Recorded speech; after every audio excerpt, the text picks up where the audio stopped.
Hey, what's up, everybody? It's the very fourth episode of the Dockery Docket. I hope that you're excited to be here because, well, you clicked on the video, and I'm very happy to be here because I'm the one who's making this video, so that's good. So before we dive into the different news of the week, I would like to tell you all that I plan on releasing these podcasts on Tuesday at around noon.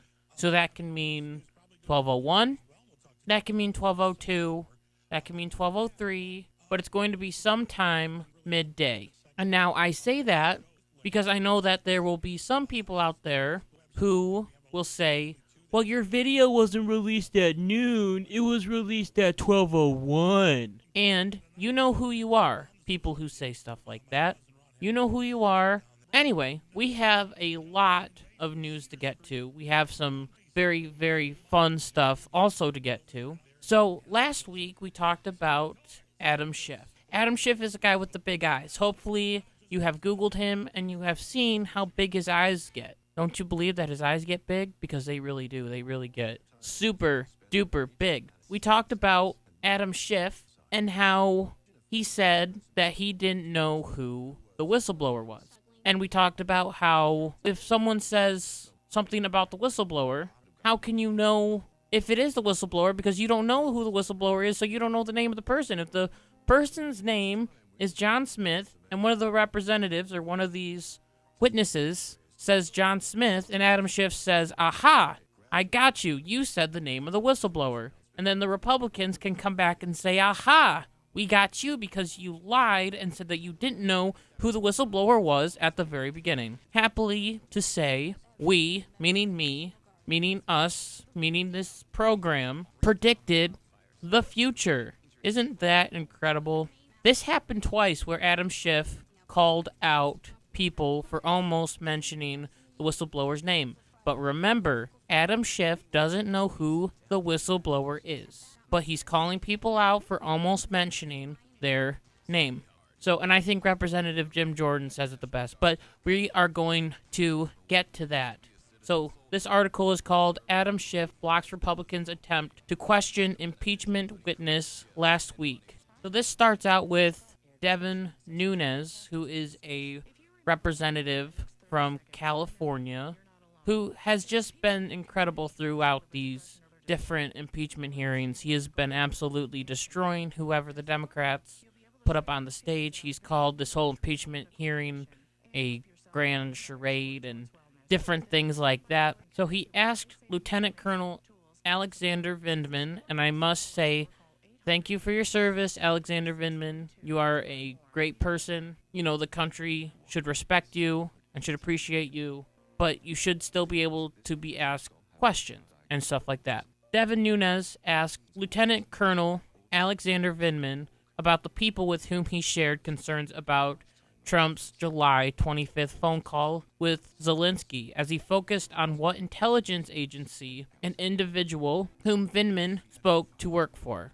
So he's trying to get an idea, Devin Nunes is trying to get an idea of who in the intelligence community Vindman was talking to. So Nunes says, what agency was this individual from? Schiff then interrupted by saying, we don't want to use these proceedings. And then Nunes jumps out of nowhere and says, well, it's our time, which makes sense because it is his time, and they should be able to ask whatever questions they want. But Schiff still shut him down. Schiff then explained, we need to protect the whistleblower. I want to make sure that there's no effort to out the whistleblower through these proceedings. If the witness has good faith, belief that may reveal the identity of the whistleblower, that is not the purpose that we are here for, and I want to advise the witness accordingly, he said, noting that the whistleblower's identity was protected under federal law. Yes, that's true. And it was reported in Vindman's opening testimony, opening remarks, that he didn't know who the whistleblower was. So Vindman could have listed off a whole bunch of different names. He could have said, I talked to John James, I talked to Christopher Khalifa, I talked to Charles Mumphreys. That's a good man, Charles Mumphreys. I've talked to Lisa Payne. He could have named 5 different people, 5 different people. And all of them could have been the whistleblower. But if Adam Schiff wouldn't have reacted and said, haha, that's the whistleblower. Because the only reason why they're trying to protect the whistleblower, which makes sense, is because they don't want the whistleblower's information going out into the world and then people attacking him for what he believes in. You know, so they're trying to protect him so then radicals don't go crazy and try to kill him because he's trying to get rid of Trump, which is important, but at the same time, we need to know who this whistleblower is. So how does Adam Schiff know that the whistleblower is in the intelligence community? Because Devin Nunes is asking about the intelligence community. If you don't know this whistleblower, you don't know where he works for.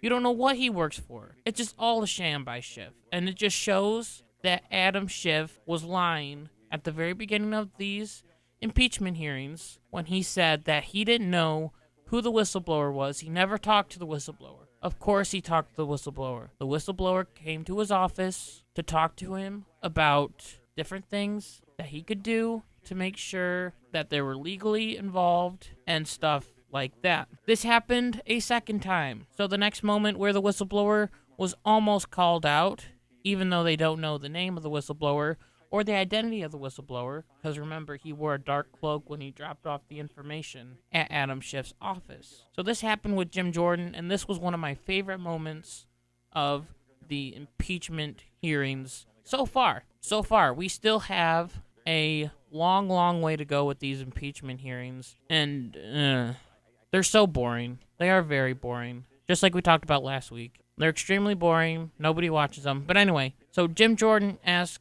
Vindman, this is the same guy, Lieutenant Colonel Vindman, so your boss had concerns about your judgment. Your colleagues had concerns about your judgment. And your colleagues felt that there were times when you leaked information. Any idea why they might have had these impressions, Colonel Vindman? So there was a lot of people saying that this guy was leaking information, classified information that would have hurt the intelligence community, would have hurt President Trump, and stuff like that. So Vindman responded, I can't say why Mr. Morrison, who is his boss, questioned my judgment. We had only recently started working together. Jordan pressed the issue, asking, and Colonel, you never leaked information, which this is a very important question because if you leaked information, then that could be criminally charged. Vindman insisted, I never did, never would, that is preposterous. Which, I mean, that might be true. That might be true. So Jordan pressed even further, trying to get Vindman to acknowledge the people that heard the call. And Schiff shut him down once again, just like he did with Devin Nunes. Devin Nunes. I keep saying Devin Nunes. It's not Devin Nunes. It's Devin Nunes. But, I mean, you can call him whatever you want. So, Schiff said, gentlemen will suspend. As I indicated before, the committee will not be used to out the whistleblower. So, as I indicated before, this committee will not be used to out the whistleblower.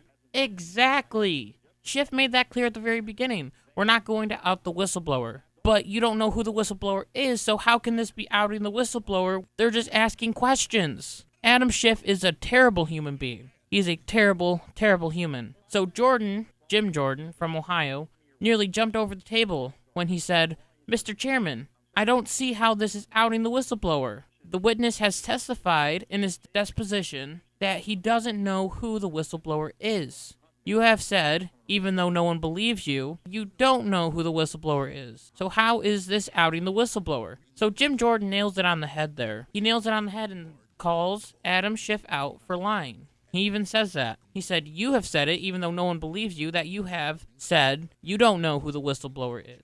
So when I heard that, I was like, hey, we predicted the future. Because we talked about this last week. We talked about how dumb it is that Adam Schiff can lie and say that he doesn't know who the whistleblower is, I don't know who the whistleblower is, and then stop people from almost outing the whistleblower. I don't think Jim Jordan knows who the whistleblower is, or any of the Republicans know who the whistleblower is. I don't even think that the witnesses who are testifying know who the whistleblower is. In fact, there's only one person who knows who the whistleblower is, and that is Adam Schiff. And he is a big, fat liar, okay? He's a big, fat liar. So this whole impeachment stuff has been very important and it has caused a lot of drama. And this drama has happened in the political realm. And there's other things that have been also controversial about this whole impeachment hearing. So, this is the greatest video of all time. So, Representative Eric Swalwell was talking about the impeachment hearing when something very special happened. I'll have you take a listen. Chris, so far, the evidence is uncontradicted that the president used taxpayer dollars to ask the Ukrainians to help him cheat an election. And the complaint that I've heard from Republicans all last week was that you don't have anyone who heard the call. Did you hear it? Did you hear it? Do you want me to play it again for you? Okay, I'll play it one more time for you, okay? I want you to really, really listen. Really listen very, very closely, okay? Chris, so far, the evidence is uncontradicted that the president used taxpayer dollars to ask the Ukrainians to help him cheat an election. And the complaint that I've heard from Republicans all last week. That's right. You heard it. You heard it. Eric Swalwell, representative from California, farted on live TV. This is the greatest story of all time. Eric Swalwell farted on TV. Say it with me. Eric Swalwell farted on TV. That is incredible. So, clearly there was some sort of audio noise that happened in this meeting. So my favorite news organization, which I'm putting quotations around favorite news organization, BuzzFeed, apparently a journalist, once again putting air quotes around journalists because they don't do real journalism there. A journalist wrote Eric Swalwell, text him, like on his own personal phone, and said, dude, did you fart on live TV? Did you really do that? And Eric Swalwell responded and said, it was not me, and I didn't even hear it when I was speaking. But this goes against the rule of whoever denied it, supplied it. So if you deny that you farted, then you definitely supplied it. So this means that Eric Swalwell definitely did it. Also, MSNBC came out and said, oh, it was just a mug. It was a mug scraping against the table. I don't believe that for 1 minute. Here at the WFNT studios, where I record this podcast, we almost have a similar surface to the MSNBC studios. Don't ask me how I know, because you don't want to hear. That's a Phil Collins reference. Anyway, but don't ask me how I know, because I know I'm right. So here, I also have a coffee mug. This is a Enterprise Rent-A-Car mug, which might have been similar to the one used at MSNBC. I don't know what kind of mugs they use there. But anyway, here, I will scrape this mug at the bottom of the table, and I'll turn up the mic all the way so you can hear it, okay? All right, let's listen in.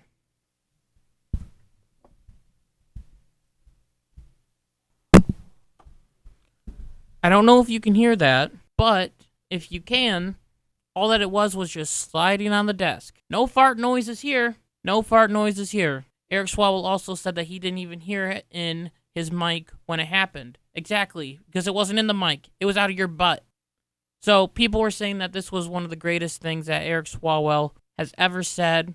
And I think that this goes in the line of that one time when Marco Rubio was speaking and he paused and he reached over on the side of the table, grabbed a little water, opened it up, chugged it, put the cap back on, and put it out of screen. This was worse than that because he actually farted on live TV.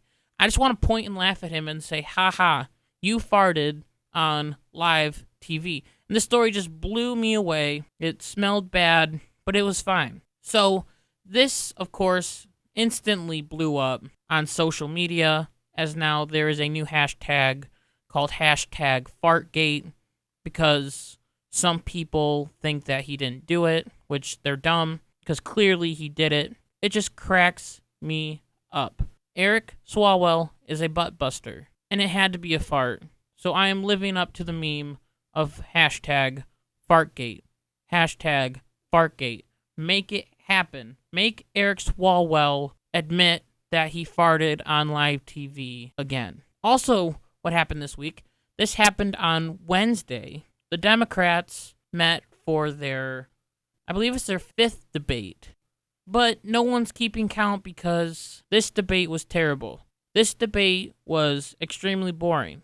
I watched it for an hour, almost fell asleep, and then I turned it off and I did more productive things for my classes because I have school. I'm still in school. But it was just very, very, very, very boring. The moderators were all women, which was very progressive, but too bad they were terrible at their job because they were asking terrible questions. They were asking softball questions. Oh, Joe Biden, you're so great. Here, answer this very easy question. What's 2 plus 2? And Joe Biden would say, first, I believe that 2 plus 2 is 4.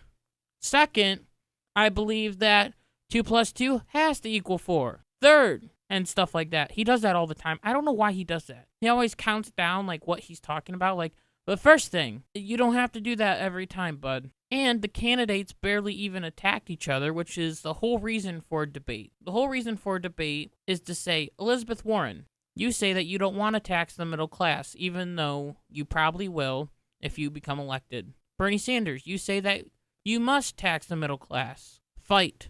And then they go at it, and it's amazing. They sprawl, they fight, they yell at each other, they get mad, and that shows the audience at home who's the better candidate. Also along these lines, Andrew Yang, who is still slipping in the polls, went 32 minutes until he got a question. Before he could even speak, his mic was turned off for 32 minutes of the debate. And when his mic was turned on, he talked about how AI was completely controlling the world, which I barely even know what that means. Joe Biden wasn't exciting. Elizabeth Warren, the more that the Democrats hear from her, the more annoying she gets. And she also stole multiple of Bernie Sanders' plans, which Bernie just said the same thing over and over again. 0.1% have more wealth than the bottom 99. Blah, blah, blah. Yada, yada, yada. Over and over and over again. Kamala Harris cackled a few times, which was very entertaining to me. She also accused the president of racism, sexism, homophobia, bigotry, along the whole list of things. Mayor Pete Buttigieg. I love when Trump calls him Boot-edge. But anyway, Pete Buttigieg is a very, very smooth talker, and because he is such a smooth talker, he can sort of avoid different questions. And he's also jumping in the polls. In Iowa, he's up, which is kind of scary to me because he might seem like a moderate, and I think a lot of people like him because, oh, he's just a cool guy. He's Mayor Pete. He's so cool. But remember, in his mayoral race, he only won 11,000 votes. He won 11,000 votes and won. So not a lot of people voted for him. So usually on Danland, they would talk about the winners and the losers of the debates. And honestly, for this, no one's the winner. They all are a bunch of losers. And that's how it will be when one of them faces Donald Trump. They will officially all be losers. There's also no exciting candidates. It's not like on Tuesday night, I said to my mom, yes, I am so excited to watch Joe Biden. No one's saying that. That's what made 2016 so exciting, was when Donald Trump, you don't know what he was going to say. So you were like, let's go home, watch Donald Trump, because he might say something absolutely ridiculous, but absolutely awesome at the same time. So I actually have a new topic that I want to talk about right now. So this has nothing to do with articles, but I've noticed that the holidays can be very divisive in some way to some families. So Thanksgiving is coming, and this is a great time to be with family. And there may be people there at your holiday party, at your Thanksgiving party or Christmas holiday party, who disagree with you on different politics. So I want to help you understand how you can go at this without there being a huge fight, without there being a huge explosion, because this is one of the reasons why people don't like these holidays. They don't like seeing that uncle who believes that Donald Trump is fantastic, or they don't like seeing that uncle who is a communist because it's against their political views. So these are just some helpful tips that you might use when you run into these different situations. So the first tip that I will give you when someone brings up politics, change the conversation and simply tell them, hey, I don't believe that talking about politics here is a good idea. Let's just try and enjoy family. You can change the conversation very easily if you're watching football. Or you can change the conversation by saying, hey, I did this in my art class, or something like that. Talk about school. Talk about something fun. Talk about something other than the politics that they said. So if they say something along the lines of, well, communism would have worked if it wasn't for the government, you can say, wow, I drew something in my art class this week. Don't worry, it'll work. I guarantee it. If politics is mentioned at your Thanksgiving, Christmas party, office party, wherever you're at, and you want to start a dialogue with someone else, I would suggest listening to them. Why not? You might be more enlightened. You might never have thought of that other side of view before. So if someone says, I really like this turkey, and you say, ew, turkey's gross, and then they explain why the turkey's good, why the turkey can be fantastic, then you might have your mind changed. And that's the same way with politics. If you believe that the Democrats are all a bunch of socialists, and someone explains to you that, well, not all of them are, some of them are actually very cool. Or if someone is explaining to you that every single Republican is a right-wing Nazi, then they might explain to you that not every single one of them are right-wing Nazis, which I think that's very important, and that leads to a dialogue. So if you start talking about politics and it starts getting heated up, this can happen very, very easily. So if it starts getting heated up, you stay calm. In return, this will make the other person look bad because they're the ones who are screaming at you while you're just sitting there listening, and it's fantastic. If they're personally attacking you, stay calm and you just look at them. Just continue to look at them in the eye. If you get to their level and start screaming, then it will just look like a big fight match, and then all of a sudden, the entire party is completely ruined. The final point that I want to make for having different political discussions is trying to find common ground. You can't agree on everything. We're not going to agree that communism will work, but we could say that the government should be outside of politics more. So we can agree on the turkey tasting good, but sometimes we can't agree on the average citizen owning a gun. But we can find common ground. We can say, oh yes, I believe that police officers should have guns. So you can do this with any conversation. Any conversation you can find common ground, change the conversation. And it's incredible because the people that I've talked to about politics, I usually don't like to express my political opinions, but I like to feel other people out. So I'll ask them questions about what they believe regarding politics, and then all of a sudden, boom, they open up. And it's incredible to watch people open up and just sort of spill all of their ideas right on the table. And now this can be good and this can be bad, because if you agree with their points, that's fantastic. You just found another ally. But if they disagree with your points, then you sort of have to defend yourself in a, remember, calm, courteous manner. And I've had to do this before multiple times. This one kid said taxes are a necessary evil, and I said to him, well, you still said evil in that sentence. And this is especially goes with Donald Trump, as people claim that he is a racist Nazi. You know, I had to be calm, cool, collective, and tell people, no, that's not true. And if you are being calm and you're listening to the other person talk, and they're listening to you talk back and forth, it can be a good conversation.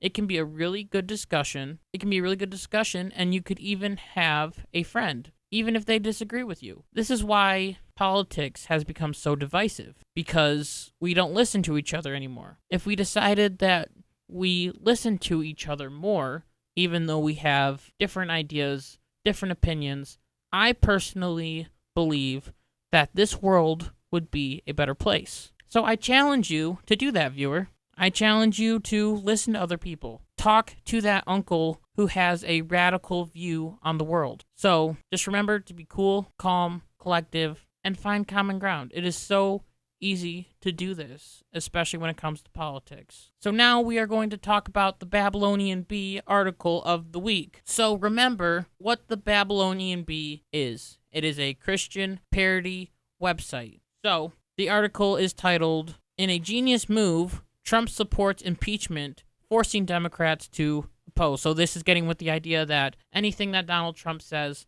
the Democrats will believe with. The impeachment hearings have been thrown into chaos after President Trump announced that he supports impeachment, forcing Democrats to oppose their own impeachment inquiry. "Impeachment? I'm for it. Great idea. Best idea, maybe, ever," he said, adding that he's kind of sick of winning at everything. So, Democrats quickly condemned his statement. Nancy Pelosi said, "It's clear that Trump wants to be impeached because he's not good at being president. Well, we're going to show him a thing or two by forcing him to stay in the White House and finish out his term. And the Joker is an alt-right propaganda," she said, falling for Trump's ploy to make Democrats condemn one of the most successful, beloved films of the year. I haven't seen that movie yet, but I heard that it's very good, and I want to see it. One pundit on CNN suggested that Trump is supporting impeachment for the request of Putin, or that guy from Ukraine, or whichever conspiracy thing that they were pushing this month, I forget. At publishing time, after this story came out, Democrats have also withdrawn from the 2020 race to teach Donald Trump a lesson and give him the victory. So, I want to thank you all so much for listening. It has been a fantastic ride. We are doing pretty good on the YouTube spectacle. Keep listening, keep watching. Mondays, I'll be on Danland, so make sure you're listening for that. And as my mom always says, be good, be kind, be loving. Goodbye.